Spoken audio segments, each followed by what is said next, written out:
Hola, ¿ahora me escuchan? Hola, buenas tardes chicos y chicas. Y también darle un fraterno abrazo a Andrea por darnos un tiempo, regalarnos un tiempo y participar en este evento tan importante para nosotros compartir su experiencia de lucha con nosotros, ¿no? Que eso va a enriquecer muy valiosamente nuestra discusión, nuestra forma de... Entonces, André, chicos, imaginen un territorio donde juntas y juntos decidimos, construimos y elegimos el buen vivir, diverso, plural, equitativo. Estas son las palabras que abren, motivan e impulsan la acción de mujeres que se alzan para defender la vida en un contexto en el que el exterminio se replica a diario. Mujeres que eligen dignidad y el derecho de mantenerse con esperanza, creando otro futuro posible, un futuro de libertad y de imaginación que sostiene la vida, que interrumpe el cielo temporal, política y territorial del colonialismo y su forma político-económica. Un futuro recuperado de dignidad, sin tiempo, en el que las historias ancestrales remontan el mundo y lo organizan más allá de los monocultivos agrícolas, epistémicos y culturales que sostienen los estados nacionales y los capitales a ellos asociados. Son mujeres cuya fuerza nos inspira a sumarnos a su camino de dignidad. Nosotros, de Fecundaciones Cruzadas, estamos alegres. Es un honor encontrarnos y hermanarnos con nuestras compañeras de elegido, dignidad, ¿no? Con mucho afecto y admiración recibimos hoy a Andrea Ixchiu, no sé si, para con ella pensar formas de imaginación, para rememorar el término que han creado desde el ejido, el hijo, ¿no? Andrés es activista cultural, comunicadora comunitaria, defensora de los derechos humanos, de los bosques de Guatemala, de los territorios y de los ancestros que desde siempre en él habitan. Andrea es una voz de belleza, de creación y de construcción colectiva para Latinoamérica. Es una persona que vive entre mundos, en una intersección compleja, dice ella, que entabla puentes y conexiones entre ellos, que asume la responsabilidad de desplazar el antropocentrismo para pensar formas de ser más allá de la colonialidad, para poner en primer plano el ser bosque del conocimiento y el mundo quiché, pero desde las palabras dulces de sus abuelas y abuelos. Bienvenido, Andrea. Las palabras quedan cortas para expresar nuestra gratitud y alegría de que estés hoy aquí, compartiendo, recordando la lucha de los pueblos indígenas en Guatemala y creando experiencias entre nosotros, a pesar de las fronteras que insisten en imponernos. Antes de pasarte la palabra, Andrea, pediría por favor que empieces contándonos sobre ti, tu trayectoria y de la formación de El Hijo Dignidad. Ahora puedes continuar, Andrea. Muchísimas gracias. Pues es una alegría grande poder encontrarme en un espacio con hermanas y hermanos que pues tenemos esa llamita encendida y muchos de estos horizontes también, ¿no? En nuestro trabajo cotidiano. Pues me llamo Andrea Ixchiu, soy quiché, soy indígena, vivo y trabajo en Totonicapán. Me desplazo pues a lo largo y ancho de nuestro territorio, siempre usando la comunicación como una herramienta política, una herramienta para la defensa del territorio. Empecé a hacer comunicación muy chavita, estaba muy niña cuando localmente en mi pueblo empezamos a usar la comunicación, la televisión, la radio como herramientas críticas, pues justamente de denuncia, pero también de información, hablando de minería, hablando de derechos de la niñez, hablando de derechos de las mujeres. Y pues a partir de ese ejercicio político, pues aprendí justamente la complementariedad de la comunicación a todas las luchas que se están librando por poner la vida en el centro. Algo que también marcó mi camino es que pues desde bastante joven siempre fui inquieta y la vinculación con el bosque es algo que se me inculcó en mi casa. Totonicapán sigue siendo uno de los pocos pueblos en Guatemala que todavía tiene pues propiedad comunal sobre su territorio, en donde la propiedad es colectiva y en donde la administración del territorio se sigue haciendo y administrando desde el autogobierno indígena.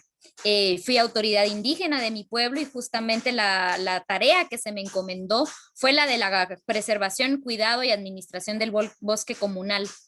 En este espacio de comunalización de la vida también aprendí muchísimo porque pues el trabajo de la defensa colectiva, de la tierra colectiva, del bosque comunal, es una escuela que no te da otro lugar, en donde justamente aprendemos que la vida en comunidad, lejos de el kumbaya que nos quieren vender a veces, ¿no? Los discursos que nos exotizan, que nos folclorizan, es justamente la construcción en la complejidad, en las diferencias, en las disidencias y cómo aprender a navegar esas disidencias y diferencias, pero mantenernos trabajando en objetivos comunes, ¿no? Y entonces, a partir de ese ejercicio también vivir como una mujer, eh, un montón de experiencias fuertes, ¿no? Desde la misma violencia machista que habita dentro de nuestra comunidad y que de la cual también tenemos que, pues, deconstruirnos, hasta las prácticas extractivas, neoliberales, racistas, profundamente violentas de las empresas que están tratando de invadir nuestros territorios. Entonces, vivir, digamos, adentro de este ejercicio también de la autoridad pues me ha llevado a mí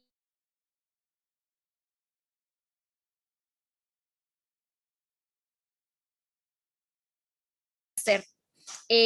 La vida también y el gusto por el rock and roll y la música fue parte también de mi escuela. Yo empecé desde los 12 años a organizar conciertos en mi pueblo, a generar nuestros propios espacios para los que andábamos que en patineta, que nos gustaba el rock and roll, tuviéramos espacios en la calle propios.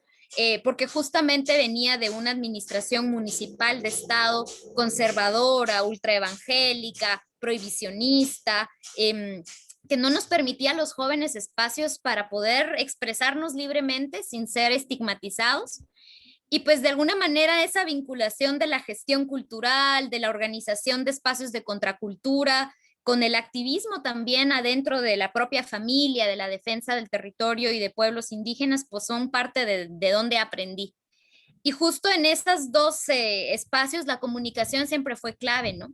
Y entender la comunicación como ese espacio donde la música comunica, el cine comunica, la poesía, absolutamente todo. Y luego cuando nos hablaban los abuelos, ¿no? De lo que el bosque nos habla, de que el fuego nos habla, de que en la cosmovisión nos enseñan justamente que todo tiene vida, pues entonces entendí por qué es importante justamente el proceso cultural y la comunicación como una herramienta de transformación y de información. Entonces, pues un poquito para contarles que de ahí me he movido y que ahí me sigo moviendo en muchos pues, de los acciones y de los haceres. Parte, digamos, de este proceso fue marcado por algunos episodios bien concretos. Bueno, de bastante chava el tema de la censura local por parte del gobierno municipal que canceló nuestro programa, que nos persiguió políticamente. Y luego también el tema de ser mujer y ser rockera y tener una banda de rock y empezar a hacer cine en la calle, ¿no? Que también te genera una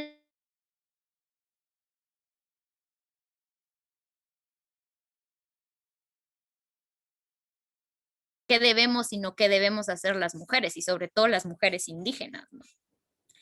Y pues de alguna manera el ir rompiendo como también con rebeldía muchas de esos mandatos impuestos, pues también ha traído sus lecciones, ¿no? De que te manden al ejército y a la policía tu concierto de rock con puros chavitos y y te muelen y te prohíban y te censuren y te banen.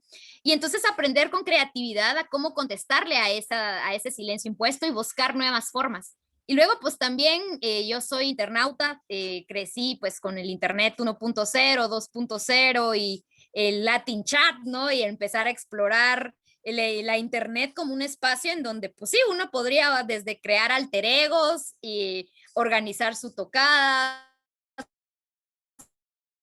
subir música, un espacio también que era importante evitar, pero que luego indiscutiblemente también pues fui viviendo experiencias de racismo, de violencia machista dentro de esos espacios en Internet. Entonces también empecé a ver cómo esta arena que se nos presentó a un principio como la panacea de la libertad de expresión y la descentralización y que Internet nos va a resolver y va a traer la democracia, ¿no? Que era un poco como la promesa. Pues entonces yo hice un chingo de activismo también en redes, empezarme a conectar con gente y aprender a entender cómo funciona, ¿no? La arquitectura de la Internet. Y pues también ahí te empiezas a dar cuenta, ¿no? De cómo todas las violencias fuera de línea también se pasan a Internet, de cómo los monopolios empiezan a crecer en Internet, cómo toda nuestra información la está viendo Google, cómo toda nuestra información la están viendo las grandes transnacionales que hacen minería de datos, ¿no? Entonces, cómo ese extractivismo que hacen a la madre tierra sacando los metales preciosos, también con la Internet lo están haciendo sobre nuestro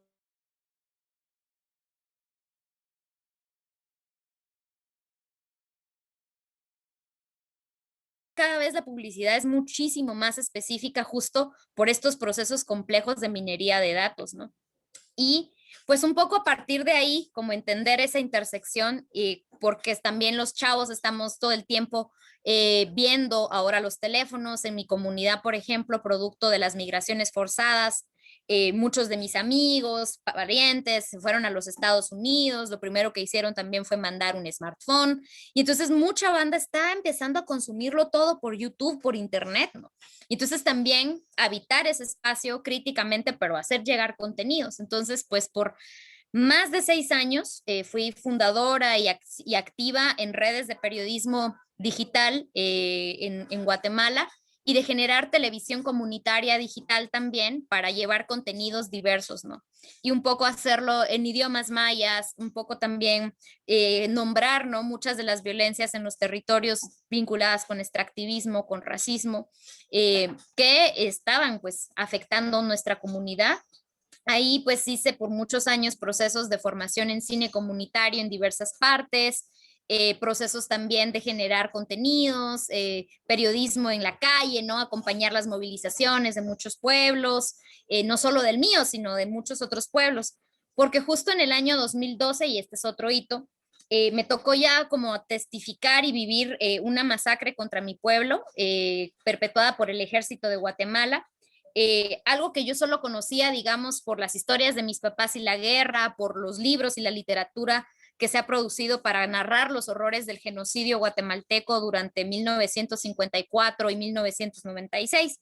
Pero pues que en pleno 2012, a una movilización pacífica del pueblo indígena quiché de Totonicapán, mandaran al ejército, masacraran 7 personas, hirieran más de 50, y la respuesta de la comunicación oficial era decir, la gente estaba atacando a los soldados, los pobrecitos se tuvieron que defender, hasta la gente que dijo que nos habíamos matado entre nosotros mismos, ¿no? Entonces la narrativa oficial había marcado mucho, ¿no? Y estigmatizado a mi pueblo, y pues eso también te encabrona.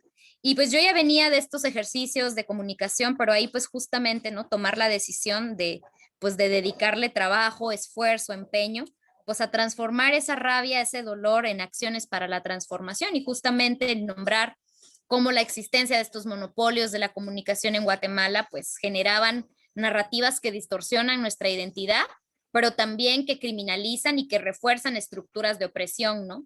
Entonces, a partir de ahí, pues he dedicado pues mucho de mi trabajo, de mi tiempo a esto, a la comunicación, a la búsqueda de narrativas, a aprender herramientas, ¿no? Para que la comunicación nos sirva justamente para ser anticolonial, para ser antipatriarcal y anticapitalista, que es un reto, ¿no? Un reto bien, bien grande en este modelo que nos tocó habitar.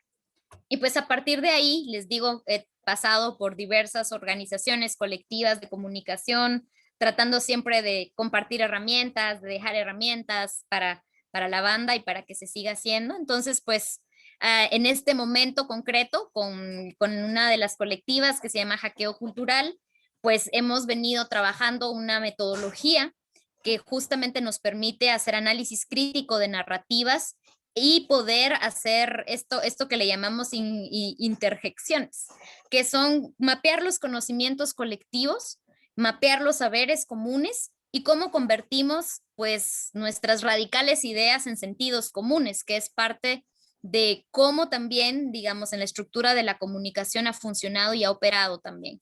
¿Cómo es que aprendimos a normalizar las violencias? ¿Cuáles han sido los procesos de comunicación que han llevado a que haya normalización de muchas conductas que son nocivas para la vida? Entonces, en este caso, hackear significa pues ese proceso de entender el código de las narrativas hegemónicas y pues poder darles la vuelta y poder generar comunicación estratégica. Entonces, pues a partir de ese ejercicio nace la iniciativa del Hijo Dignidad, nace como la segunda, digamos, acción que tenemos como colectiva. La primera fue en el 2018 en México, en respaldo y acompañamiento a una movilización de más de 15 años de las comunidades de Atenco, muy cercanas a la Ciudad de México, que venían también librando una batalla grande contra un megaproyecto, un mega nuevo aeropuerto que se quería construir. Y pues ahí un poco era construir una narrativa que presentara una alternativa, ¿no? Porque normalmente pues el movimiento social era no aeropuerto y el Estado era sí aeropuerto, pero la conversación seguía siendo sobre el dinero, seguía siendo sobre el aeropuerto. Y entonces pues un poco la estrategia del hackeo cultural fue escuchar las narrativas, quién hablaba del aeropuerto, cómo hablaba del aeropuerto, qué decían los pueblos y las comunidades en resistencia, las organizaciones que estaban defendiendo el ambiente, los colectivos, ¿no?, que estaban haciendo activismo en contra de la corrupción, y buscar una alternativa más y que justamente permitiera poner la vida al centro y no al dinero. Entonces ahí pues nace Yo Prefiero el Lago, que era justamente poner el territorio vivo, las tierras, el agua de las comunidades al centro de la conversación. No se trataba de sí o no aeropuerto, se trataba de sí a la vida. Y entonces en el momento concreto en el que el gobierno de México pues se quiere lavar las manos y dice, nosotros no vamos a cancelar el aeropuerto, vamos a hacer una consulta a ver qué dice la gente, pues lo que la gente contestó es que quería el lago, ¿no? Prefería el lago, no el aeropuerto. Y entonces el haber logrado esto en este momento, los compañeros de Atenco, pues que tienen muchísimos años de trabajo, están generando todo un proceso para la reocupación de lo que quedó, que ya había iniciado los trabajos del aeropuerto, y están planteando un proyecto de vida comunitario para recuperar el lago, para poder generar propiedad comunitaria de la tierra, que es realmente un proceso muy hermoso, pero que justamente una acción de comunicación que nos presenta una alternativa que pone la vida al centro, que pone eso radical, ¿no? De poner la vida al centro en una conversación, pues fue muy importante. Entonces, pues viendo cómo funcionó esta intervención en México, pues decidimos también hacerla en Guatemala, pues yo vivo acá, y me parecía importante porque justo al año siguiente, que fue el 2019, en Guatemala ocurrían las elecciones. Y venían pues posicionándose como punteros en las encuestas, pues sí, las élites más mafiosas, más racistas, más terribles, y aparece un proceso que viene de base indígena o campesina, que se llama Codeca, que deciden fundar su partido político, su herramienta política que le dicen, y que se llama el MLP, el Movimiento para la Liberación de los Pueblos. Y una gran asamblea de todas esas comunidades nombra a Telma Cabrera, una mujer mayamam, una lideresa indígena y campesina, pues como candidata. Y la primera vez que escuchamos bueno, yo a doña Telma la conozco desde hace muchos años, he acompañado muchas de las acciones de Codeca y documentado desde el periodismo, pero pues cuando me llegó la noticia de que ella había dicho, pues voy a la presidencia, que iba a ser la única mujer indígena corriendo en la presidencia de Guatemala, fue como, o sea, no hay mejor momento político para hablar de política que las elecciones, ¿no? Entonces, ¿cómo intervenimos la narrativa en las elecciones en donde lo único que hay es marketing de candidatos y nombramos cuáles son las luchas de los pueblos indígenas en un momento electoral? ¿De qué estamos hablando los pueblos cuando hablamos de una asamblea plurinacional? ¿De qué se trata la propuesta desde los pueblos? Un poco hackear el discurso electoral. Y pues nos aventamos la acción y justamente pensamos, ¿no? El voto es una imposición liberal, ¿no? Que plantearía que individualmente cada uno de nosotros aporta para la democracia, ¿no? Y nos dimos cuenta, pues que no, que al final los partidos políticos tienen agendas, el que paga llega a la presidencia, etcétera. Entonces queríamos, en lugar de votar, llamar a una acción, ¿no? Una acción colectiva, una acción que nos permita no únicamente pensar en el mí, en el yo, sino en el colectivo. Entonces, elijo, y que también era como importante en afirmación, en una acción que yo puedo hacer también, y dignidad, que justamente es una palabra que venimos escuchando, ¿no? Justo durante el periodo preelectoral en Guatemala venían los pueblos marchando en las calles. Si me permites compartir pantalla, ahí les puedo ir mostrando algunas cositas que me gustaría que vayan viendo, de justamente ir interviniendo la narrativa. Porque creo que eso es bien importante, o sea, antes de llegar a Elijo Dignidad como un meme y como ahora una colectiva, como una acción permanente, empezó justamente con esta idea de cómo ocupamos la calle, de cómo ocupamos las redes, ¿no?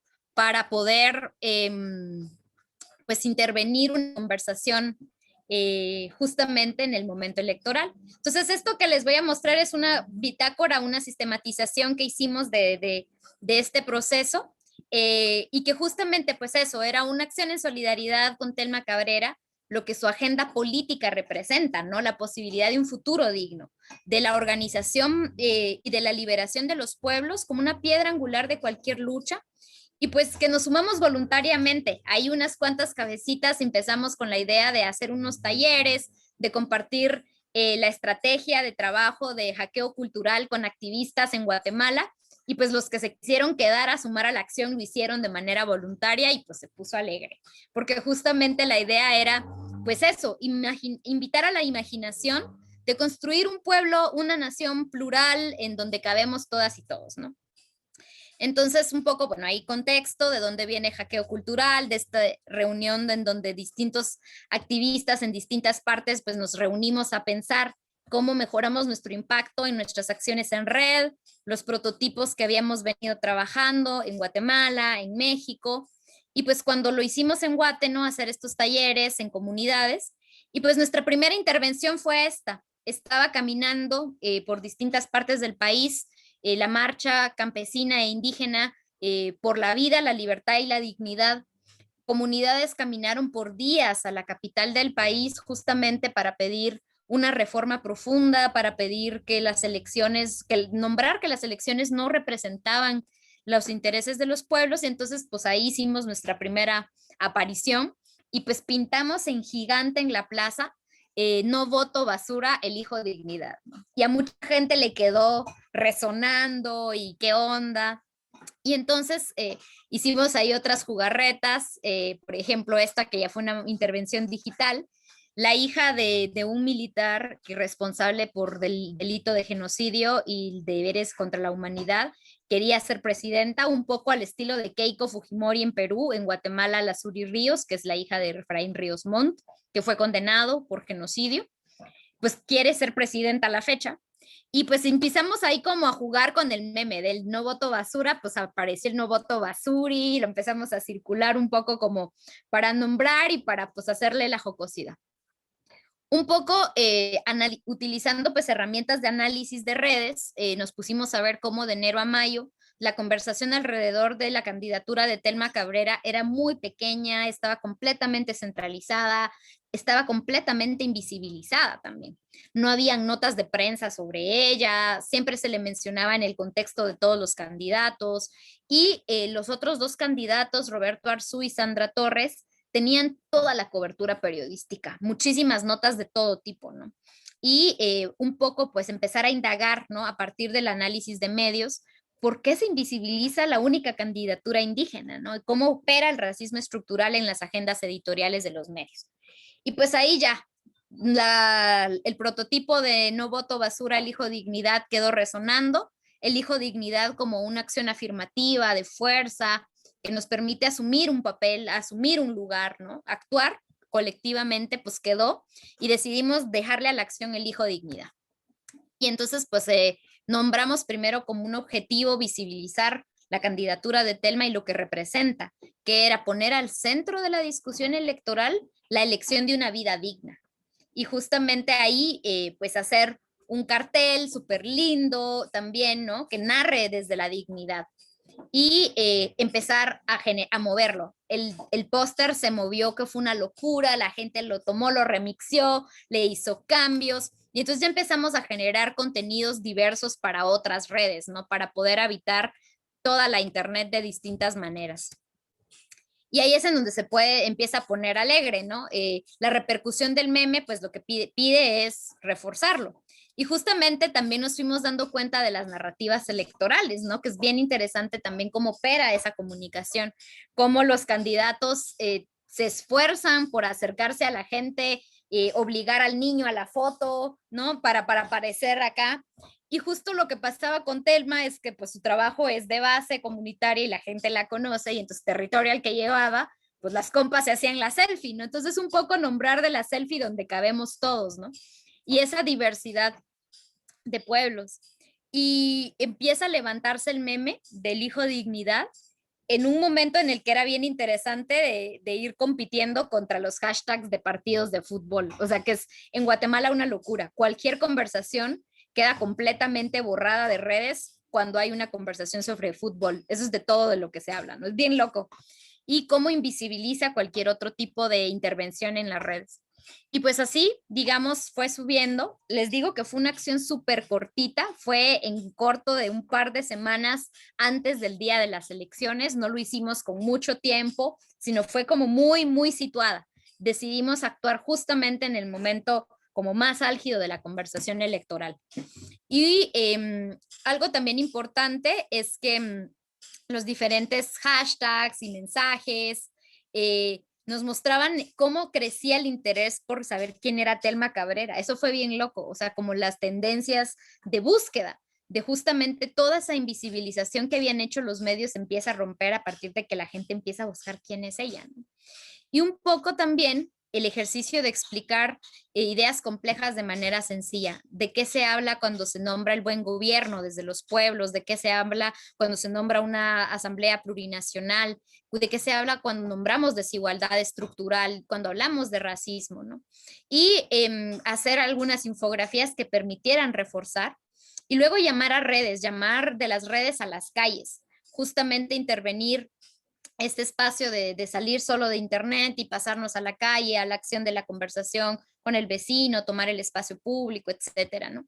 Y aprovechar esos días que siguieron y las diversas, pues, como fechas conmemorativas, por ejemplo, el 5 de junio, que es el Día Mundial del Medio Ambiente, un poco mantener la conversa sobre eso, ¿no? Nombrar cuáles son esas miradas desde los pueblos, ¿no? De como más allá de hablar del medio ambiente, nosotros hablamos de que la madre tierra está viva, de que es bien importante ese respeto a la vida, de que defender la vida es cuidar el futuro de quienes la van a habitar.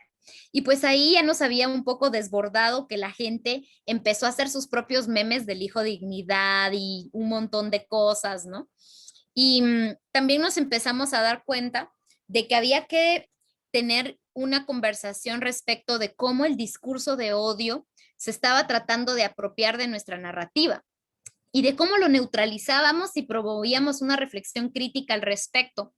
Dialogar con la conversación donde está, pero un paso más cerca de a donde queremos ir, ¿no? Tener muy claro que era muy evidente que la acción del hijo dignidad fue efectiva, empezó a generar una conversación, pero inmediatamente vinieron los granjas de bots o los net centers que les llamamos nosotros, a atacar en todas las plataformas digitales la campaña, a agredir con racismo, a hacer un discurso de odio, ¿no? Entonces les contestamos con creatividad, con nombrar, ¿no? ¿De qué hablamos cuando hablamos de los privilegios, del racismo? ¿Qué es el discurso de odio? Reconocer justamente la diversidad indígena en nuestro país como parte importante de dar un pasito, ¿no? Y luego contestarles desde el humor. O sea, esta sí fue una herramienta de lucha imprescindible, porque justamente la gente empezó a tejer desde la creatividad, desde la rebeldía también, y empezó a apropiar sus propios memes, a generar sus propios memes, ¿no? O sea, la gente utilizaba que a los personajes de Star Wars, a Mafalda, a los Simpson, de Yo elijo dignidad, ¿no? Y que se volvió una cosa súper, que la gente lo empezó a compartir por diversas vías. Y entonces, ese uso creativo, ¿no? Y luego seguir apropiándonos de la calle. Y, por ejemplo, invitamos a una rapera guatemalteca muy querida, feminista, que se llama Rebeca Lane, porque ella justo también decía como, ¿cómo los apoyo? O sea, yo quiero apoyar la acción, veo que es importante que esto se esté hablando en este momento. Y entonces, pues nos dio chance de usar su canción, hicimos un videíto bonito a manera de un manifiesto también visual. Y luego la convocatoria a las calles, ¿no? Justamente cómo doña Telma pues empezó a nombrar la dignidad como parte importante e imprescindible del discurso político de sus acciones y empezaba a reforzar a la gente la idea de hay que elegir dignidad, ¿no? Y elegir dignidad todos los días, es desde nuestra soberanía alimentaria, desde la forma de gobierno de los pueblos, desde el respeto a las diversidades y la vida. Elegir dignidad es decirle no a los monocultivos. Y fue bien bonito ver cómo evolucionó ese discurso y cómo la gente se apropió de los carteles y cómo desbordó la solidaridad.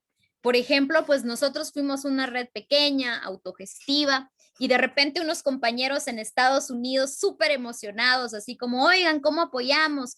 Y entonces ellos pagaron, mandaron a pagar desde Estados Unidos impresión de estos pósters en alta calidad. Entonces nosotros no gastamos, o sea, digamos, no fue que tuviéramos un montón de plata, sino que un montón de gente alrededor de un meme, de una idea que le hace sentido y de la que puede ser apropiada, pues se suma. Entonces los compas mandaron a imprimir estos pósters increíbles que se pudieron repartir en las calles a la gente que la gente que los quería, ¿no? Entonces empezamos a hacer dinámicas para intercambiar pósters, para que la gente pudiera también interactuar en el espacio público. Armamos un marquito, ¿no? Para que la gente, pues eso, ¿no? Dijera, yo elijo dignidad y poder también habitar otras redes sociales, ¿no? Poner al centro la voz de los pueblos, que ese siempre fue parte importante de nuestra estrategia narrativa. Ahí el videito, yo les voy a dejar luego copia de esta presentación para que la vean despacito, para que la puedan ahí estudiar también. Y se inicia una descentralización estética, que eso fue súper loco, o sea, la gente empezó a crear una cantidad de memes que no nos dio tiempo ni siquiera de subirlos todos, ¿no? O sea, fue muy bonito ver cómo toda la gente se sumó a crear contenido, a hacerlo con humor, con irreverencia, contestarle al discurso de odio, a las campañas políticas tan aburridas, tan farsantes, desde otro lugar, ¿no? Y un poco ahí como empezamos a usar esa mística, ese misterio, ¿no? Empezamos a generar la conversación sobre Telma Cabrera y el hijo de Dignidad como algo tan atractivo como hablar de fútbol, ¿no? O cómo hacemos de lo radical un sentido común, cómo la gente empezó a generar memes, ¿no? En donde estaba como buen vivir y seguir reproduciendo la desigualdad, ¿no? Y empezar a generar estos discursos en redes que era muy divertido de ver. Y luego también eso, como todo lo hicimos sin firma, desde el Creative Commons, el hijo dignidad, como el hijo dignidad, empezaron a llover los artículos en el que mentían respecto de quiénes estaban detrás de esta campaña. O sea, empezaron a decir que la campaña la estaba financiando Evo Morales, que no sé, o sea, una cosa súper loca que estaba completamente, pues sí, haciéndonos bulla, pero justamente sin ni siquiera tener idea de dónde venía, de dónde salió esto, ¿no? Entonces utilizamos ese factor sorpresa también a nuestro favor, ¿no? Y luego la creatividad, la reapropiación, justamente el loguito del MLP es un volcán, y entonces pues ahí se arma una jerga de volcancito visto, volcancito marcado, y toda la gente empieza a hacer memes de todo lo que encontraba con volcanes marcado y se subía a las redes y era súper divertido, la verdad fue súper, súper chudo, que gente que ni siquiera había pasado por su cabeza ir a las elecciones, votar, participar, el simple hecho de poder haber tenido un espacio desde otro lugar planteado para la solidaridad, para nombrar esto radical y poner a temblar del susto también a los poderosos locales que ya se empezaron a preocupar por el incremento de la intención de voto de Telma. Un día antes de la veda electoral, que es cuando prohíben todo tipo de proselitismo, o sea, habíamos ya hecho una medición y los medios locales lo decían, Telma Cabrera rompió el Internet, o sea, todos los indicadores de búsqueda, todas las redes sociales, todo lo que tenía que ver con ella y el trabajo estaba en la top de las búsquedas, ¿no? Entonces era bien interesante ver cómo se descentraliza una conversación, cómo crece orgánicamente, cómo la gente empieza a nombrarla, ¿no? Y eso nos pareció interesante. Y luego, pues, como les decía, la irreverencia, que fue muy importante siempre, apelando, digamos, a que fuera una narrativa abierta, ¿no? Y luego además, ¿no? Empezaron los críticos de redes a calificar nuestra campaña, así como, ay, es la mejor campaña que hemos visto, y hacer estas encuestas. Y nosotros nos reíamos, ¿no? Porque al final pues siguen moviendo el meme, ya sea de la manera en la que lo hagan, pero que no tenían ni idea de dónde venía.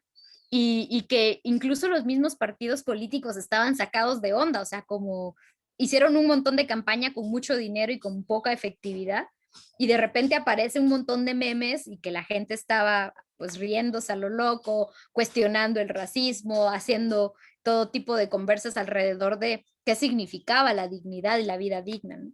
Y luego entonces eso, hacer de lo radical un sentido común. Fue muy interesante ver cómo una gran cantidad de chicas y chicos que vienen no de estratos más populares, sino más clase media urbana, tenían un espacio también seguro para hablar de sus privilegios, ¿no? Y que eso creo que es importante, como tener estos espacios de diálogo desde el respeto, desde la confianza, desde donde yo me siento también ahí, ¿no? A cuestionar, a interpelarme desde otra posibilidad. Y que fue muy interesante ver cómo en la conversación que generó el Hijo Dignidad, todas esas posturas que caben, ¿no? Y fue muy bonito como la forma en la que se descentralizó.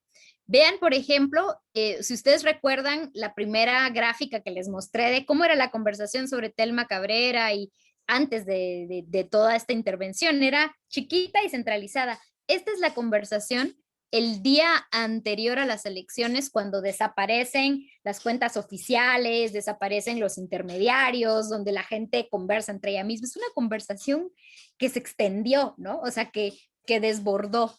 Y eso fue muy bonito porque nos permite entender justo que había una necesidad de dialogar sobre estos temas y que Internet puede ser un espacio que cuando lo utilizamos creativamente nos permite generar este tipo de acciones, ¿no?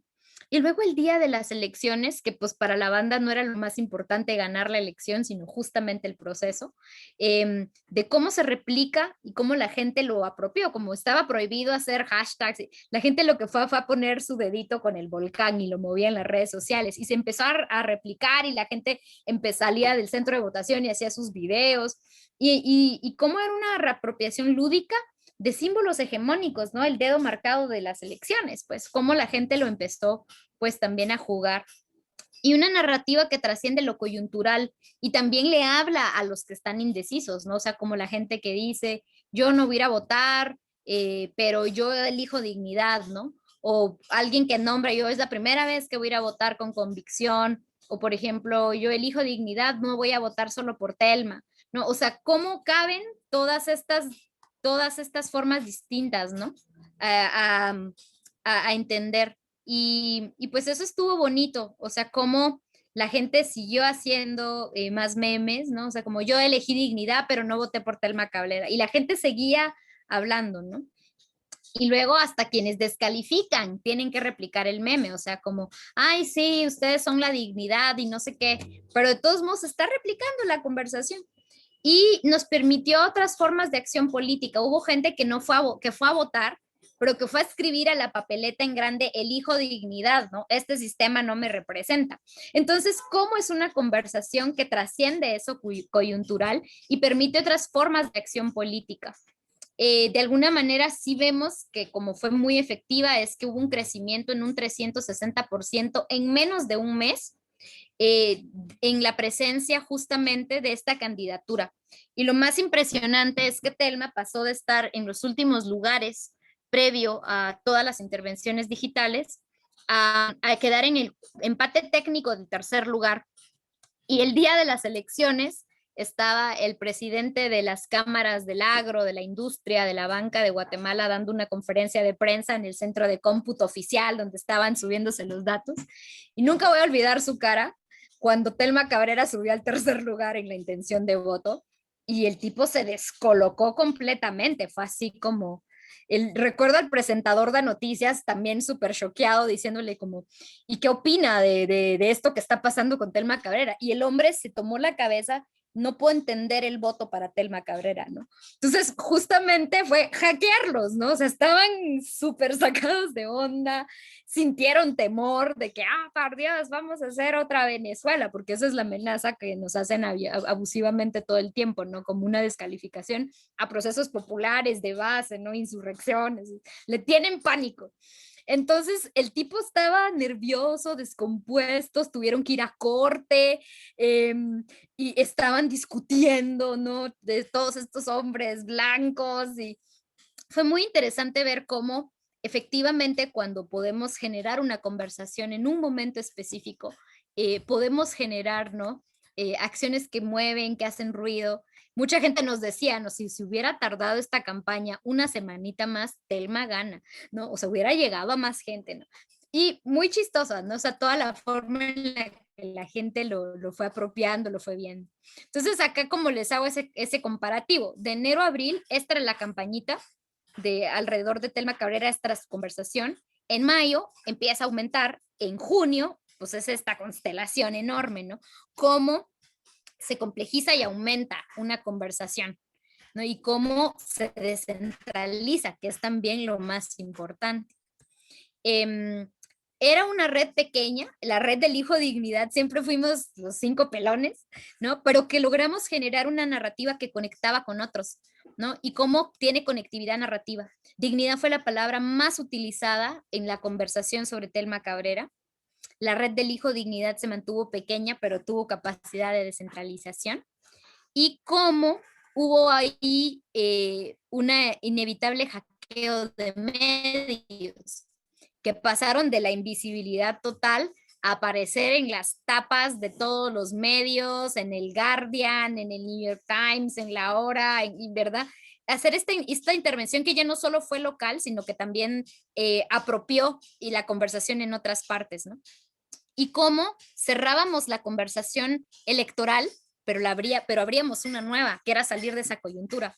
Y era un poco hablar de cómo el partido de Telma fue a denunciar el fraude de la democracia, ¿no? Cómo ganó el tipo más reaccionario, más violento, que tiene una investigación penal abierta por ejecuciones extrajudiciales, y ese es el presidente actual de Guatemala. Entonces decir, la democracia es un fraude, ¿no? Y decirlo tal cual, y invitar a la gente a cuestionar el mismo modelo de representación. Entonces fue bien interesante porque luego de la entrega de los resultados, pues la idea era mantener abierta una conversación.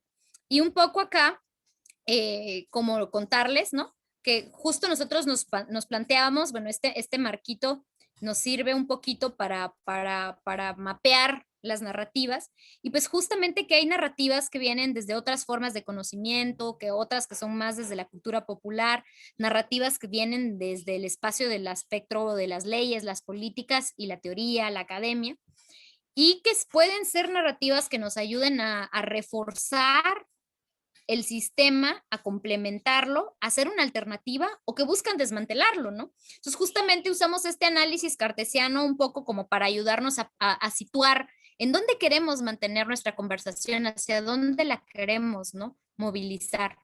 Entonces, pues estaban los pueblos desde la Marcha de la Dignidad, pidiendo reformas a la ley electoral, pero queriendo ser una alternativa y un desmantelamiento al sistema. Estaban los fans de otra compañera candidata, que era Telma Aldana, que eran pues gente que estaba más desde el tema del reforzar al Estado, el Estado como el horizonte de lucha. Estaba la candidatura, la primera intervención de No Voto Basura, que era más presentar una alternativa, decirle a la gente no voten por esta gente, de No Voto Basuri, que fue la que le siguió, y luego que ya nos propusimos una alternativa, ¿no? Colocar una alternativa como el Hijo Dignidad, desde la cultura popular, desde otras formas de conocimiento, y mantener alrededor de ese espectro nuestra conversación.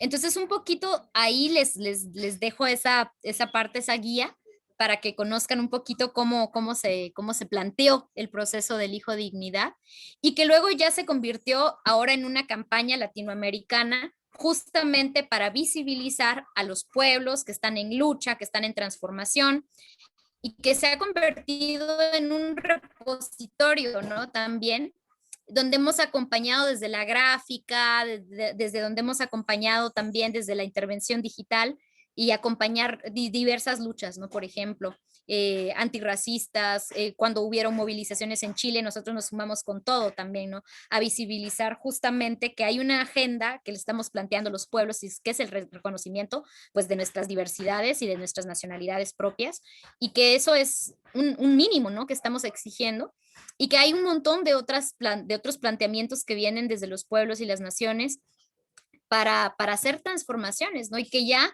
en muchos pueblos y nacionalidades habitan las alternativas, pues, a esta crisis climática, política, ética, ¿no? Que estamos viviendo. Entonces, desde el Hijo Dignidad, pues, mantuvimos abierta esa campaña.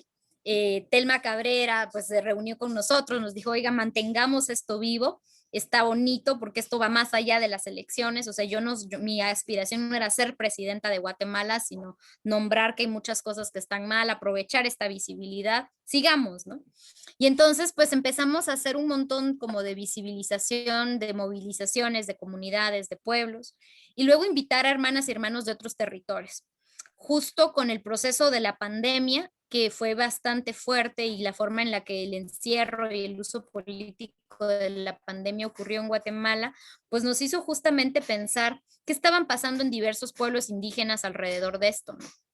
Y ahí pues surge la idea de crear una serie de conversatorios que le llamamos Imaginación Indígena en tiempos de pandemia, y empezamos a invitar a hermanas de distintos pueblos indígenas en Guatemala y en otras partes para hablar de cuáles eran las formas en las que los pueblos estaban enfrentando la pandemia, desde la medicina propia, la organización política, las acciones solidarias, las movilizaciones de denuncia.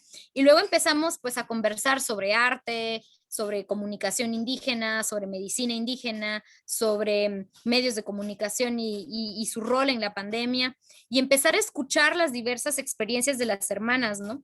Y un poco poner como en diálogo estas vivencias territoriales, y pues generar ahí este espacio de comunicación que nos estaba permitiendo la internet, que mucha gente estaba viendo, para poder acercar conocimientos desde otros pueblos, para aprender a hacer medicinas. Entonces, por ejemplo, aquí en Guate hicimos una guía, una guía en video de cómo hacer un desinfectante natural biodegradable, que viene pues de procesos de ciencia maya, de ciencia maya quiché, y con puras hierbas tú podías generar un desinfectante natural en este momento en el que el mercado te impone la compra de aerosoles contaminantes, ¿no? Y cómo el tema de la pandemia tenía que ver con la devastación de la tierra, pero que la tierra es medicina en sí misma, ¿no? Y que la tierra es nuestra medicina. Y entonces ahí mostrar un poco como estas alternativas, ¿no? Entonces el Hijo de Dignidad se ha planteado como eso, como un espacio para las alternativas.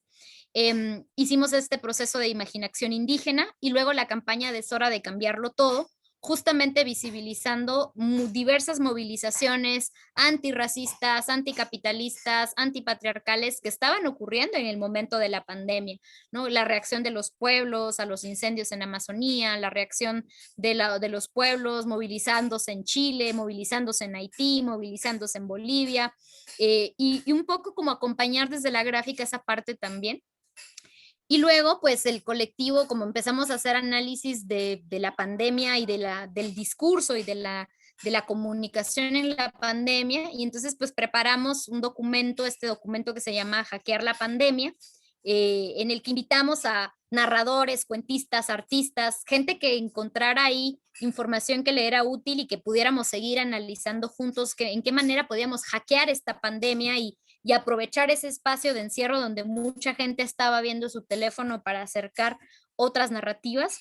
Pues ahí creamos un espacio, se sostuvo por muchísimos sábados, nos juntábamos gente en diversas partes del mundo a conversar, a hacernos preguntas, ¿no? Y a acompañarnos en el encierro. Y un poco también a partir de ahí se fueron creando estas pues conversaciones que fuimos subiendo a la página hackeocultural.org, fuimos subiendo todas esas conversas en sistematización, y fue un proceso también de mucho aprendizaje, y a la fecha pues ese espacio, digamos, quedó Ya somos una redcita donde hay más de 300 personas en distintas partes que compartimos comunicación, información, narrativas, ¿no? Y que es una redcita que se puede activar para apoyo en causas concretas. Por ejemplo, cuando salieron los hermanos y hermanas zapatistas a decir, nos vamos a ir a echar un viaje, pues esa redcita rapidito se activó para acompañar en sus distintos espacios y hemos tratado de sumarnos a diversos espacios que así lo han requerido. Entonces, un poquito desde ahí contar cómo de esta pequeña acción pues surgen un montón, ¿no? Y de hackeo cultural, pues justo en medio de la pandemia, nos invitaron un poco también a acompañar a las hermanas en las regiones, en los biomas tanto amazónicos como de Cerrado en Brasil. Y pues hicimos también la última intervención que se llama Cura da Terra, justamente que era nombrar el ecocidio y el genocidio en un momento de crisis climática, pero cómo las comunidades en las regiones cercanas a la Amazonía y en los otros biomas en Brasil tienen todo este proceso y estos cantos de cura, ¿no? Da cura da terra. Y donde estas hermanas pues nos compartieron justamente una noción bien radical, y es decir, la tierra nos cura y nosotras somos parte de esa cura, ¿no? Cuando hacemos cosas para la defensa de la vida. Entonces de ahí nace como esta tercera intervención de Cura da Terra, que como por el encierro pandémico no pudo concretarse en un espacio de encuentro fuera de la red, se convirtió en un encuentro virtual de mujeres indígenas, en donde participamos más de 300 mujeres indígenas y ponentes en distintas partes del mundo, hermanas en distintas regiones, donde hay mujeres que están pues organizándose para defender la vida. Y un poco desde ahí pues ha seguido surgiendo algunos manifiestos, algunas acciones, y un poco eso es, ¿no? Poner la comunicación, las herramientas digitales para poner al centro la voz de las mujeres, la voz de las comunidades, la voz de los pueblos que están defendiendo pues la vida y el futuro, ¿no? Entendiéndolo como un territorio que es importante defender también. Entonces, pues contarles así a grandes rasgos, eso es lo que hemos venido haciendo. Y pues ahorita empezamos un proceso nuevo en México, que es un laboratorio de narrativa sobre cambio climático y pueblos indígenas, que va a empezar el otro mes, en el que van a participar específicamente compañeras y compañeros en resistencias en México ante el extractivismo, ¿no? Entonces, ahí seguimos en ese proceso, en esa parte. Y pues aquí en Guatemala trabajando también desde la comunicación, estoy haciendo un largometraje, justo dando seguimiento pues al trabajo de Telma y de otras mujeres que están defendiendo la vida, el agua, y que pues también vamos a compartir. Entonces, pues eso, somos hacedores de memes, ¿no? De memes no solo de gatitos, sino justamente entender el meme como estas unidades culturales que pueden ser una canción, que pueden ser un largometraje, que pueden ser un poema, que puede ser un libro, que puede ser un pañuelo, que puede ser una prenda, que puede ser una frase, ¿no? Justamente estos espacios radicales para compartir nuevos sentidos comunes. Entonces, pues ahí estamos. Y pues abro para sus preguntas, comentarios.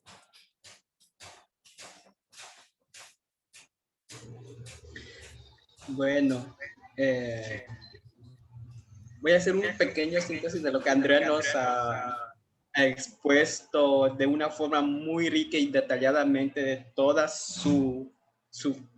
podemos decir, toda su vida, ¿no? Su vida de lucha y activismo. Entonces dice, Andrea dice que su relación con el territorio y bosque desde niña construye a Andrea como activista y defensora de su territorio y su identidad de mujer indígena.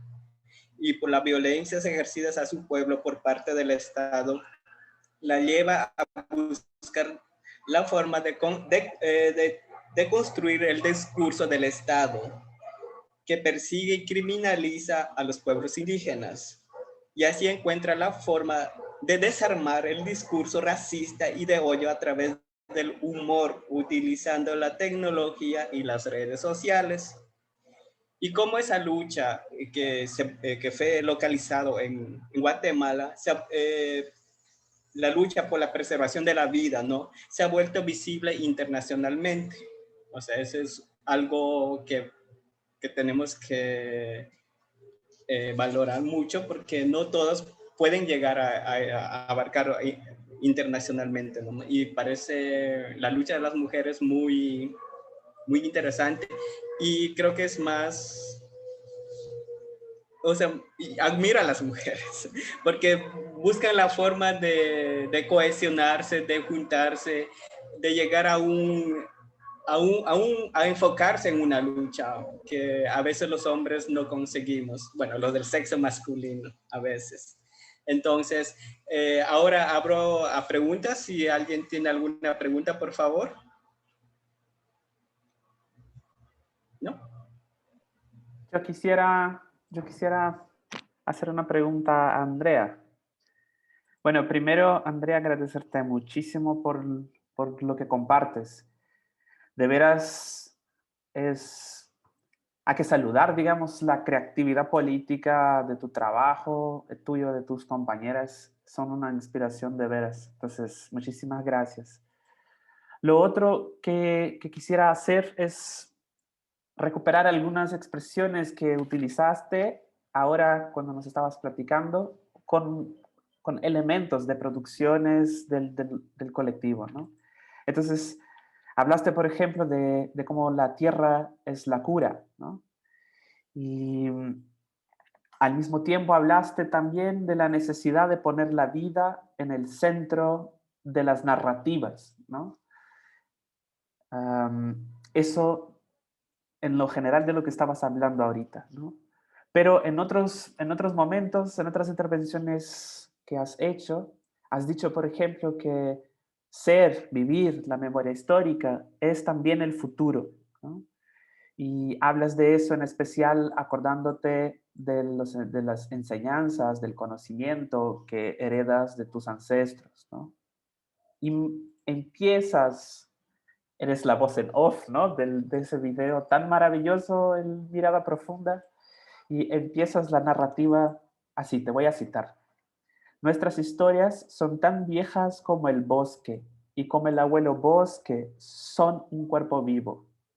Somos la hoja y el árbol, la copa y la raíz, plantas, animales, altares sagrados, tierra, versos, espíritus, amores, significados, sentimientos, palabras, identidades. Cuando decimos que somos quiché, somos el bosque nombrándose a sí mismo. La belleza que tiene esas palabras y la fuerza política que tiene es una cosa increíble, ¿no? Entonces, eso, quisiera que tal vez nos platicaras sobre cómo conectar este conocimiento tan potente que al mismo tiempo desplaza el humanismo del cogito moderno, de la forma como el sistema nos ha hecho creer que somos humanos, ¿no?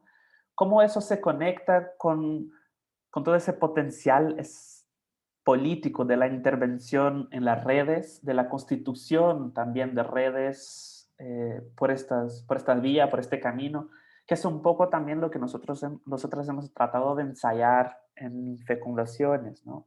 De un modo muy distinto, pero cómo este mundo virtual, digamos, potencia las conexiones, pero cómo estas conexiones nos hace deslindarnos de la propia organización de lo humano, digamos, sobre la cual se elige esas formas de conexión, ¿no?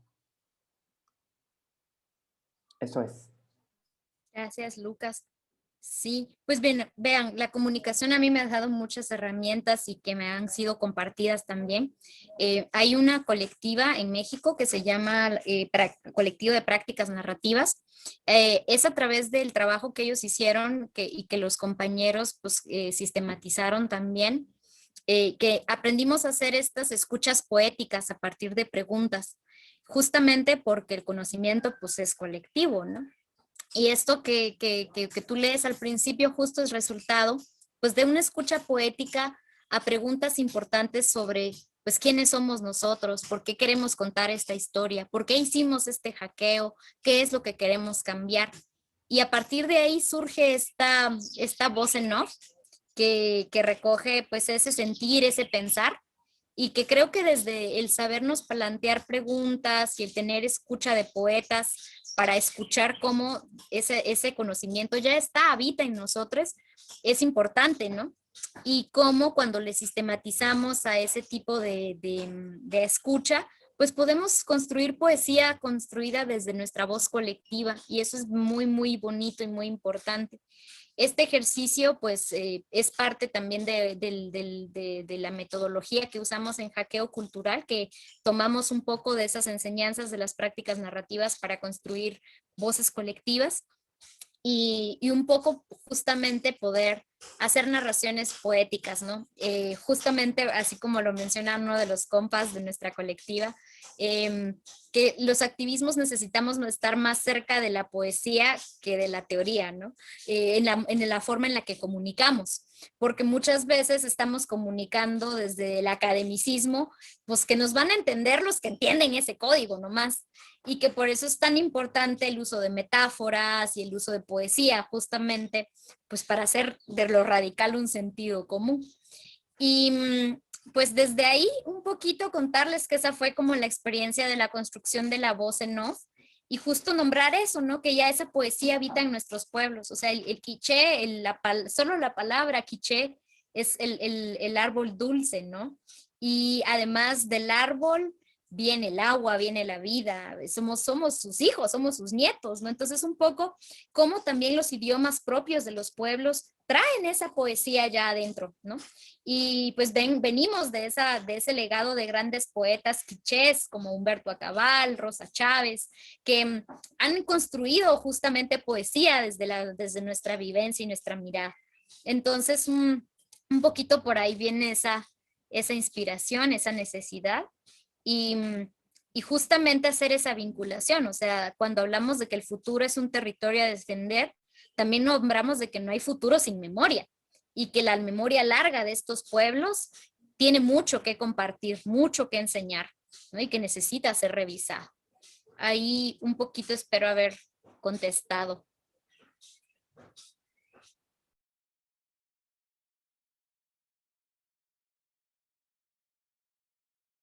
¿Alguien más tiene alguna pregunta para Andrea?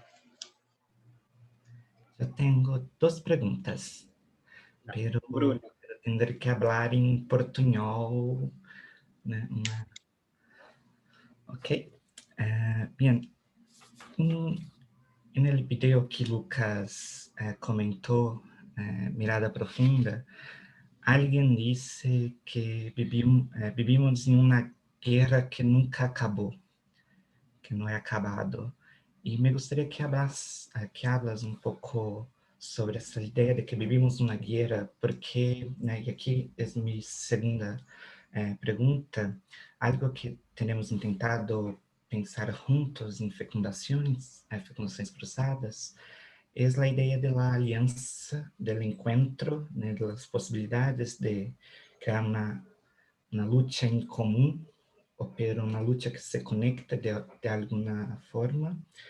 Y creo que si estamos en guerra y cada una de nosotras tenemos guerras muy particulares, muy específicas, pero guerras que también tienen enemigos comunes como el neoliberalismo, la colonialidad, el Estado, ¿no? Lo que piensas que es un buen encuentro, buenas alianzas, cómo es habitar eso?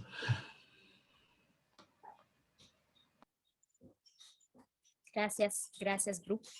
Justamente uno de los análisis que fuimos haciendo a lo largo, digamos, de la construcción pues, de nuestras narrativas tiene que ver con cómo hay un sistema de exterminio y cómo para los pueblos indígenas y para las mujeres indígenas este sistema de exterminio tiene 500 años de haber llegado a los territorios en donde de una manera sistémica, cruenta, planificada, ¿no? Proyectada para el futuro como una forma en la que se reorganizaron las sociedades, que fue pues, el proyecto colonizador, pues ha mantenido una permanente guerra en contra de nuestras existencias.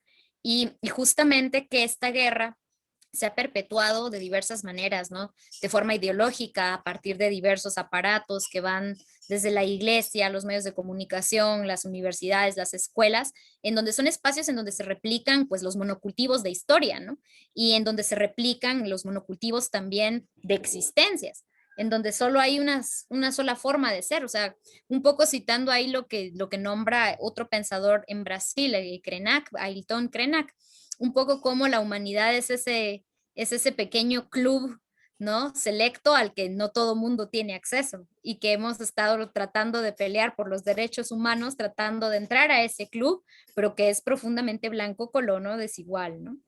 Y hay un poco también nombrar que en el caso concreto de Guatemala, las formas diversas del genocidio han ido también tomando formas muy brutales. Y cosas que se han ido documentando, o sea, que va desde la quema de documentos históricos de estos pueblos, que fueron incendios que duraron meses en grandes ciudades, la destrucción de las grandes ciudades propias, el robo de las tierras a las comunidades indígenas que se mantiene a la fecha, ¿no? Y cómo con el Estado-nación que llega y se consolida como proyecto de organización social y política, hay un borrado de nuestras identidades. Todos somos guatemaltecos, todos somos iguales ante la ley, todos debemos hablar un solo idioma, tener un solo presidente, tener un solo ordenamiento jurídico, y eso borra la diversidad de nuestras existencias. Esa es una guerra, es la muerte impuesta, ¿no? Entonces, un poco nombrar eso como parte de la narrativa nos parecía importante, porque justamente hay todo un marco político, ¿no? Que muchas veces quisiera pues decir, no, ya hay más derechos, hay más democracia, pero cuando vemos eso en condiciones concretas, en la calidad de la vida de las personas, pues no, o sea, hay una violencia sistémica y despojo a los pueblos y eso se refleja. De alguna manera también nombrar que cuando hablamos de esta muerte impuesta, cuando hablamos de estas formas, de esta avaricia, de cómo se pone el dinero por encima de la vida, pues sí, estamos nombrando también esos sistemas de opresión, eh, y cómo hay un exterminio a la vida, no solo, digamos, de los pueblos indígenas y también a sus cosmovisiones, sino también hay un ecocidio. Hay desaparición gigante de la biodiversidad para la plantación de monocultivos y cómo esto está transformando pues el planeta entero, y la pandemia es justamente una muestra de los efectos que va a seguir teniendo en la vida del planeta y de nosotros este tipo de conductas humanas. Entonces, eh, creo que por ahí queríamos un poco hablar de eso, ¿no? De cómo el colonialismo, el patriarcado y el capitalismo son la guerra que no se va. Y en el caso concreto de Guatemala, entre el 54 y el 96, que hubo un conflicto armado en donde se organizaron guerrillas, insurgentes, la cantidad de violencia política y masacres que vivieron muchas comunidades todavía tienen secuelas. Somos una sociedad donde tenemos todavía un tejido social roto, pero también muchas resistencias, mucha insistencia de tejido comunitario, pero que es bien fuerte, es bien difícil, porque las heridas de guerra son recientes también. O sea, no solo cargamos la gran herida colonial larga, sino además esta se ha ido reabriendo con cada intervención militar gringa, con cada masacre en cada comunidad que lastima y que daña los tejidos colectivos. Entonces, ese pasado genocidio en Guatemala cobró más de 250,000 personas asesinadas, millones desplazadas a México, a Sudamérica, que tiene, ¿verdad? Más de 40,000 mamás todavía buscando a sus desaparecidos en fosas clandestinas que siguen sin ser ubicadas. Entonces hay una herida, hay una violencia que se sigue ejerciendo, y que el Estado de Guatemala, en lugar de dar justicia, de dar memoria, de dar verdad a las familias que vivieron estas masacres, da impunidad a los agresores. Militares que son juzgados por genocidio, pero luego los mandan a su casa para que no vayan a prisión. La hija del genocida que quiere ser presidenta, ¿no? Y así sucesivamente. Entonces, un poco por ahí es que nombrábamos, esa guerra no se fue, sigue acá, ¿no? Y ha tenido actualizaciones y nuevos dispositivos de poder. ¿Alguien otra pregunta? Bueno, entonces yo tengo algunas preguntas. A ver, espera. A ver, voy a empezar por la primera. es como que a veces yo me siento un poquito pesimista. A ver, déjame presentar, yo soy indígena Quichua Canelos de la Amazonía del Ecuador y soy Warnipangui. Warnipangui quiere decir que siente afecto o por el mismo sexo, o mantiene una afectividad por el mismo sexo, homoafectivo también lo llaman. Entonces, ya. Y como soy indígena, a veces yo, no sé, como te dije, a veces me siento pesimista y quería preguntarte, según lo que escuché el discurso de Telma, en el que dice que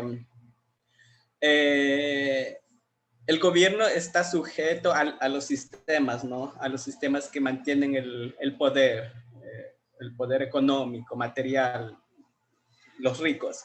Entonces yo quería preguntarte, o sea, ¿estamos los indígenas preparados para enfrentarnos al gran monstruo que es el sistema? O sea, si los indígenas llegamos al poder, ¿será que no nos va a consumir o no nos va a engulir, tragar ese sistema con quien nos estamos enfrentando? Es que esa es mi duda, es que a veces yo me pongo a pensar, o sea, ¿seremos capaces de enfrentarnos contra ese sistema que es un monstruo de millones de tentáculos, ¿no? Entonces, quería escucharte acerca de qué piensas acerca de eso, que si estamos capacitados, que vamos a poder luchar contra ese sistema, ¿no? El otro sería que tú o en el video que también que vi, hablan mucho de la relación de la vida y muerte, como que está presente, no sé si en la cosmovisión de ustedes, ¿por qué digo eso? Como que está presente, como que no, porque no, ustedes no se, porque en el video que vi, tú dices, no somos víctimas. O sea, ¿cómo? O sea, a veces eso también, o sea, ustedes como que se olvidan, o sea, no sufren, no se victimizan de todo el daño que nos ha causado en el pasado y nos siguen causando, ¿no? A los indígenas. Entonces ustedes como que no se victimizan y saben, están conscientes de que la vida y la muerte es el cotidiano de los indígenas, que tenemos que luchar a diario con eso, ¿no? Y además también dices que eso me inspiró mucho en lo que tú dices, en el video dices, ¿no? Quienes luchan por la vida nunca mueren. O sea, eso me dijo, wow, es la verdad, o sea, quienes luchan por la vida nunca mueren, siempre van a estar presentes y siempre van a ser recordados por las generaciones futuras, ¿no? Y otra más personal sería así, como ya estamos en el mes de la mujer, entonces quería preguntarte acerca del activismo femenino, del movimiento femenino, porque en las redes sociales he escuchado muchas mujeres, bueno, a los hombres, a los del sexo masculino puede entender que no quieran perder su poder y mantienen un discurso de rechazo, contra las feministas. Pero también he escuchado a mujeres atacando a mujeres, la lucha de las mujeres o de las feministas, ¿no? Escudándose o agarrándose del método que han utilizado las feministas actuales en protestar desnudas, en rayar paredes, en incendiar algunas cosas. Entonces, quería preguntarte, ¿qué piensas eso del feminismo occidental, sería, ¿no? Que viene de Occidente? O no sé si tú te identificas como feminista o no sé cómo eso. Y eso serían las preguntas. A ver, cuéntanos un poquito, por favor. Tremendo, no, ya tomé nota para que no se me olvide. Bueno, la primera es justamente parte de la complejidad de cuando echamos a andar el hijo de dignidad, era que nos lo preguntábamos, ¿no? O sea, lo que queremos es reforzar el Estado, es llegar los indígenas a poner a funcionar esa máquina. Y había múltiples respuestas y claro, hay pueblos que han decidido que abrirle grietas a ese sistema y enfrentarlo y estar adentro y poder permitir que algunas cosas cambien es importante. Y hay comunidades que están abiertamente planteando como esto tiene que ser por de fuera y necesitamos más autonomía, ¿no? Y que son posiciones pues válidas, necesarias, y que también nos toca navegarlas, ¿no? Cuando me tocó hacer ejercicio como autoridad indígena en mi pueblo, me tocó trabajar a veces de cerca con jueces, con policías, con funcionarios públicos, y me ponía a pensar cómo le urge a esta gente de verdad que la descolonicen, que hayan procesos institucionales para que no sean tan racistas, ¿no? Pero justamente parte del proceso es ese, es irnos construyendo los procesos que respondan a esas necesidades sentidas y colectivas. Entonces, un poco lo que nos planteaba Telma era eso, o sea, nosotros nos quisimos meter como pueblo para asumir una responsabilidad de decirle al sistema, nosotros sabemos que podría funcionar distinto si hubiera voluntad. Y la respuesta que hubo siempre de regreso fue violenta, fue machista, fue... Y entonces ahí hay un diálogo, ¿no? Abierto de esta disputa por el poder y por la participación política de las mujeres. Y luego también está la necesidad de nuestros procesos autonómicos, pero que también necesitan del trabajo de más gente, ¿no? Porque siempre en los procesos colectivos pasa que a veces se recarga chamba sobre muy poca gente, y también en modelos de gobierno indígena, en donde todos los años cambian las autoridades, pero a veces se pierde la continuidad de ciertos procesos por estos procesos de permanente renovación. Entonces son los retos que tenemos ahorita de frente y las conversaciones que necesitamos tener. Un ejemplo muy concreto para mí de justamente los peligros y los límites del Estado tiene que ver con la misma experiencia que nuestras compis en Bolivia han hecho, ¿no? Que ya vimos los efectos de cuando el Estado se mete a paternar las luchas indígenas, de cuando fagocita la autonomía de las luchas indígenas y de cuando el Estado es el único espacio de horizonte, en cuando perdemos nuestra lucha también por de fuera de él. Entonces, así como hay cosas importantes que lo han logrado las hermanas y hermanos en Bolivia de reapropiación de cierta riqueza material, pues que había sido expropiada de los pueblos por medio de los impuestos, las regalías mineras, y que es importante, digamos, para la mejora de algunas condiciones de vida, la factura que se paga en cuestiones de la autonomía de tu movimiento, en el tema de la violencia política, es también muy alta, y creo que de ahí hay ejemplos que podemos seguir mirando para aprender, para que cada pueblo construya sus propias experiencias justamente. Lo que hemos visto en Ecuador, por ejemplo, ¿no? O sea, con lo que está pasando ahorita entre el Pachacutic y todos los otros partidos, o sea, los límites de ese mismo sistema, ¿no? Que ya los vimos, que los estamos conociendo, pero que yo creo que también los pueblos se organizan y los enfrentan de diversos modos. Vemos al CNI en México que hizo un esfuerzo también de decir aquí estamos, ¿no? No queremos nunca más un México sin nosotros, ¿no?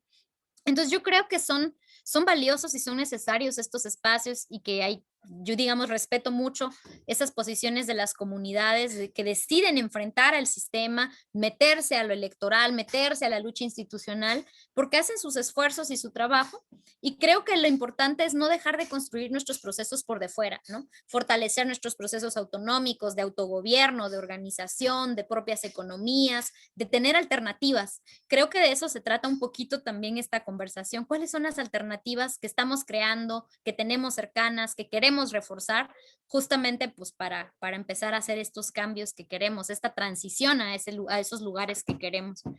Y pues respecto de los procesos de la vida y la muerte, efectivamente nosotros desde la cosmovisión quiché no vemos a la muerte como el fin, ¿no? Sino como el inicio de otro ciclo. Porque vos desde que volvés a la tierra, pues le das alimento, ¿no? A un montón de sistemas vivos. Entonces regresas en el aire, en las plantas, o sea, estás presente, sos parte de todo. Y creo que eso también es importante, y también creemos, pues eso, en esas energías de las abuelas y los abuelos que nos van a acompañar y nos han acompañado. Entonces, es, digamos, no una mirada dicotómica de vida y muerte, sino de ciclos permanentes de renovación de la vida, ¿no? Y que pasan justamente por un estadio en el que dejas de estar, y que por eso, pues cuando hay alguien que muere, se le acompaña con música, con cantos, hay toda una celebración de su paso a su siguiente etapa, ¿no? Entonces hay otra relación con la muerte, y claro, ha venido permeada mucha del cristianismo en muchas comunidades, en donde pues ahora ya es el luto, y con esto de la pandemia lo hemos visto y sufrido muchísimo también, ¿no? La imposibilidad del duelo colectivo, del encontrarnos en familia, de estar en comunidad, para poder despedir a quienes están yendo. Y que tiene que ver con parte, digamos, de estos procesos de por qué se profanaban las tumbas de nuestros ancestros, se robaban sus regalos, sus presentes, ¿no? O sea, cómo hay un irrespeto a nuestra misma muerte, ¿no? O sea, ni muertos nos dejaron en paz. Entonces, esta violencia colonial que a pesar de que nosotros tenemos estas formas de relacionarnos entre la vida y la muerte, también nos violenta. Y un poco también por eso mencionado ahí, sobre los feminismos y las posturas. Bueno, yo, digamos, sí me he asumido como feminista, me costó mucho hacerlo y lo hice justamente porque sí me parece que es necesario situarme políticamente en el lugar en el que estoy, porque justamente se están cuestionando estructuras, ¿no? Estructuras de opresión y claro, no me identifico con algunas formas de feminismo más blanco y liberal, que lo único que quieren es mujeres presidentas, mujeres en el Congreso, mujeres empoderadas, ¿no? Sino que justamente yo vengo de una línea de mujeres rebeldes, de mujeres insurgentas, de mujeres que se han organizado para transformar desde su casa en lo cotidiano, ¿no? Las relaciones de poder desiguales, racistas. Entonces también hay un feminismo liberal que de alguna manera homogeniza la experiencia de ser mujer, que habla en nombre de todas cuando no debería de hacerlo, y que de alguna manera también por eso puedo entender las críticas que parten de muchas otras hermanas que dicen eso no me representa. Claro, porque también no debe ser a partir de una imposición, ¿no? O sea, no pueden venir feministas a decir todas las mujeres somos feministas, sino justamente es un proceso por el que pasamos. Y también un proceso de cuestionar. Y está bien, yo creo que es necesario y es importante para cualquier movimiento social los procesos de crítica y de reflexión que puede hacer la gente.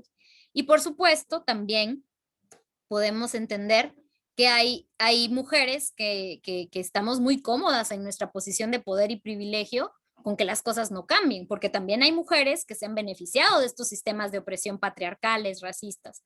Entonces no lo podemos obviar, ¿no? En las distintas formas en las que nos organizamos.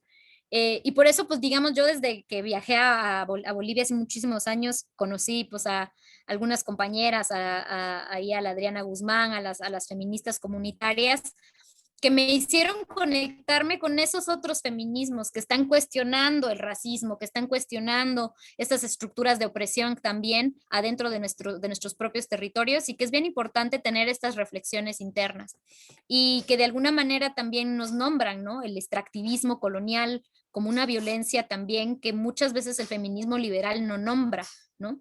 Y que de alguna manera, pues sí, nos toca a nosotras desde nuestra voz y nuestra experiencia nombrar, sistematizar y de alguna manera también tratar de desaparecer. Y pues desde ahí, digamos, es que puedo como decirlo, yo estoy organizada aquí en Guate también en varios espacios con chavas, hay algunas que se asumen feministas, otras que no, pero justamente el hacerlo como un ejercicio también de elección personal, de una elección propia, y luego de un acuerdo político colectivo, ¿no? Que eso es bien importante también. Y eso, yo creo que está bien, yo creo que parte del problema que ha venido es que, pues sí, pareciera que el feminismo es la primera expresión de las mujeres que quieren liberarse del patriarcado. Y pues cuando se estudian los levantamientos indígenas, las mujeres indígenas, pues ahí estaban también, ¿no? Entonces yo creo que hay una necesidad de historificar los levantamientos y las insurrecciones de las mujeres, que es más como me gusta nombrarlo a mí, ¿no? Esos levantamientos, esas insurrecciones de las mujeres o en clave femenina, que han ocurrido a lo largo de la historia, y en el caso nuestro de la historia colonial, en donde pues en los pueblos han habido mujeres que están rebelándose ante las imposiciones. Entonces yo lo vi en mi familia, en mi casa, con mis abuelas, pero también hace 200 años en mi pueblo hubo un levantamiento indígena fuerte que generó nuestra propiedad comunal de la tierra inscrita en el Estado como propiedad comunal y que se respeta como tal, y fueron mujeres las que hicieron estos famosos, les llamaban motines de indios, ¿no? Entonces, estas historias nos permiten entender que nuestra lucha por por liberarnos de estos sistemas de opresión son viejos, que necesitamos aprender de ellos, que necesitamos actualizarnos, renovarnos y mantener permanente como esta reflexión crítica sobre nuestro espacio de lucha. Cualquier espacio, movimiento de lucha que no quiere estar sometido a la crítica, que no quiere diálogo, que no quiere disidencia, pues es un dogma más, ¿no?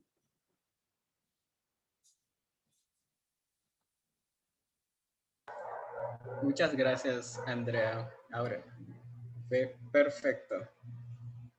¿Alguien más tiene alguna pregunta?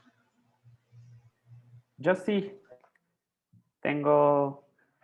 me inspiré mucho escuchando a Andrea hablar sobre estos fenómenos de resistencia y también de creación frente a esos procesos de muerte impuesta, ¿no? Como habla Andrea. Muerte impuesta, que es una muerte humana, pero también una muerte no humana, ¿no? Una muerte que le toca al territorio, para decirlo de algún modo, ¿no? Pero también esos procesos que Andrea ha llamado de autogobiernos indígenas, ¿no? Y que de algún modo muchos de ellos se vinculan con la misma necesidad, digamos, de sostener la vida en el territorio. Estoy hablando de mi experiencia en México, con los compañeros Macehualme en Sierra Norte de Puebla, pero también estoy hablando de mi experiencia en Chiapas, en mi experiencia en el sur de Chile, en el Gualmapu, en el territorio mapuche, donde la gente frecuentemente pone en primer lugar la tierra y habla de la tierra como habla de sí mismo, ¿no? De la vida de las demás formas de vida como habla de sí mismo. Y que mucho eso de la autonomía indígena, de los autogobiernos, tienen que ver también con el sostenimiento, digamos, de esas formas de relación que no se reconocen desde la visión de quien ve a la diferencia como recurso natural, ¿no? Como algo que está ahí para ser explotado, para decirlo de algún modo. Y también sé que Guatemala es eso, ¿no? Como se dice por ahí en una de las conversas que escuché, que Guatemala es heredera de la resistencia, así como también es heredera del despojo, ¿no? Y es también un laboratorio de invención de muchas formas políticas, de vinculación, de creación comunitaria, de sostenimiento de redes, de existencia a pesar de la violencia, ¿no? Entonces quisiera escucharte, Andrea, un poquito sobre esas experiencias de autogobierno en Guatemala, de sus formas de invención, de reconstitución, de renovación de bosques nativos, eso. Gracias. Pues justo parte de la lucha de los pueblos y que justo con la reforma liberal que se planteó en el país y nace la República en 1871, hubo un intento de borrado de toda la organización indígena propia, que ni siquiera la colonia pudo exterminar. Tuvieron que crear las leyes de Indias y que se gobiernen esos como quieran porque pues no pudimos con ellos, ¿no? Y de alguna manera, esta construcción del Estado-Nación guatemalteco lo que quiso hacer fue borrar todas esas autonomías indígenas, se implantaron cabildos, ayuntamientos municipales, se hizo una distribución del territorio por departamentos, municipios, aldeas, en donde justamente las tierras indígenas fueron las más cercenadas, las más divididas, ¿no? Y de alguna manera también expropiadas. Durante la reforma liberal, que venía como promovida por liberales, por militares, muy inspirados en todas estas revueltas francesas, ¿no? Venían a decir que pues había que construir una nación única, ¿no? Y donde todos fuéramos iguales. Le quitaron tierras a la Iglesia Católica, le quitaron tierras a las familias criollas más antiguas, digamos, que se asentaron, y se las repartieron entre ellos. Y luego también hubo una importación importante de alemanes y de muchos nazis que venían huyendo de la región alemana digamos, no recuerdo exactamente ahora el nombre de esta zona, pero era de la Alemania nazi, ¿no? Que vinieron a apropiarse de tierras indígenas. El Estado les regaló tierras que eran de comunidades indígenas a terratenientes alemanes que empezaron la producción de grandes monocultivos. Entonces, en la época colonial tuvimos monocultivo de caña de azúcar, como uno de los principales negocios de comercio de exportación colonial, pero luego con la modernización del Estado aparecen los monocultivos de café y empiezan a aparecer los monocultivos de fruta. Aparece la United Fruit Company, una empresa ya con capital gringo, digamos, que empieza a apropiarse de tierras y se empieza a desdibujar la identidad indígena diciendo que, pues sí, los indios eran holgazanes, que dejaban la tierra, que eran nómadas, ¿no? Completamente ignorando el proceso de milpa barbecho, que es un proceso indígena, en donde se deja descansar la tierra y las comunidades se desplazan a fin de que no se gaste, no se desgaste, no se muera.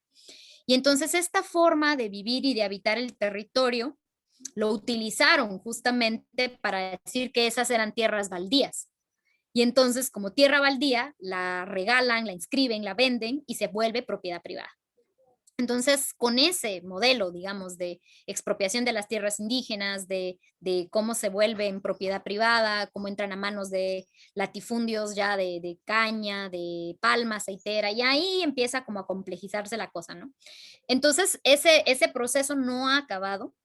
Pero a pesar de eso, justamente se crea luego de los 80s y luego ya con el convenio 169 y muchas herramientas legales que han permitido que comunidades indígenas estén hoy en las más altas cortes del país, restituyendo su derecho ancestral a la tierra. Y hay una mesa nacional, que es la Mesa de Tierras Comunales, en donde muchas comunidades han logrado recuperar sus títulos de propiedad y están empezando sus procesos de reconstitución de su autoridad indígena, de su alcaldía indígena, ¿no? En donde fueron borradas por la guerra y por el despojo. Y pueblos como el mío, que lograron a partir de grandes y poderosas movilizaciones e insurrecciones mantener la propiedad colectiva de la tierra y el gobierno indígena a la fecha, ¿no? Que no somos las más, pero que existimos. Está el gobierno en la región de Sololá, digamos, los pueblos cachiqueles, tutujiles, que mantuvieron su gobierno indígena, su sistema de organización propia, los quichés de Totonicapán, los xincas en Xalapán, en el sur del país, los chortí en el oriente, que estamos como sosteniendo procesos muy ancestrales de organización y autogobierno que han sido muy violentados, y pueblos como las naciones Ixhiles, que luego del genocidio entre el 54 y el 96, su tejido social quedó muy quebrajado, pero que han logrado restituir su autoridad indígena y están manteniendo su proceso de reconstitución, ¿no? De sus tierras. Y así en muchas otras partes, ¿no? Del país, en donde todavía las comunidades estamos en esa lucha de o reconstituir el gobierno propio o de fortalecer nuestro gobierno propio a pesar de los embates del Estado.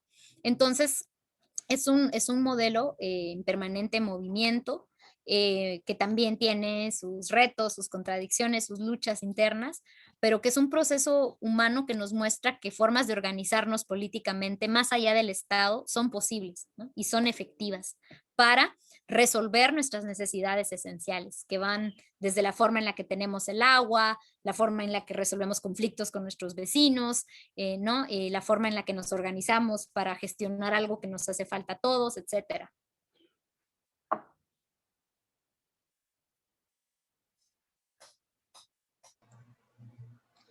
Bueno, Andrea nos acaba de decir que está en un rodaje, ¿no? Y que tiene que salir. Entonces, no sé, agradecerte por esa rica charla que nos has dado y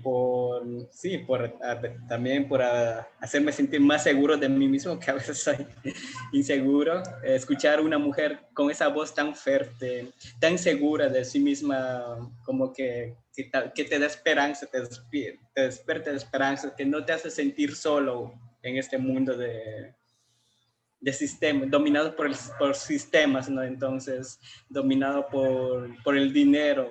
Entonces, gracias por la enseñanza que me has dado hoy, Andrea. Entonces, Gracias, te señor. agradezco eternamente por la presencia y por la charla. ¿Alguien más quiere agradecer? A ustedes. a ustedes los cuerpos plurales, los cuerpos diversos, su sola existencia es resistencia. Y eso es una parte importante que no hay que olvidar nunca, ¿no? Porque nos negamos al monocultivo de las existencias, y que ustedes resistan es importante, y solo por existir ya, pues es un acto mero de resistencia en este sistema tan violento, patriarcal. Y pues yo agradecerles el espacio. Yo creo que este puede ser el inicio de muchas otras conversaciones, de muchos otros encuentros. Cuenten conmigo, tienen una compi aliada en Guatemala, en las resistencias digitales. Podemos seguir pensando laboratorios justamente para construir narrativas críticas también desde sus miradas y sus vivencias, sus cuerpos. Y pues yo les dejo mi cariño. Me tengo que despedir porque estoy en un rodaje y ya me toca volver. Muchas gracias, Andrea. Igual. Gracias, Lucas. Gracias, Nos Lucas, por vemos. insistir también y por generar este espacio. Mucho cariño.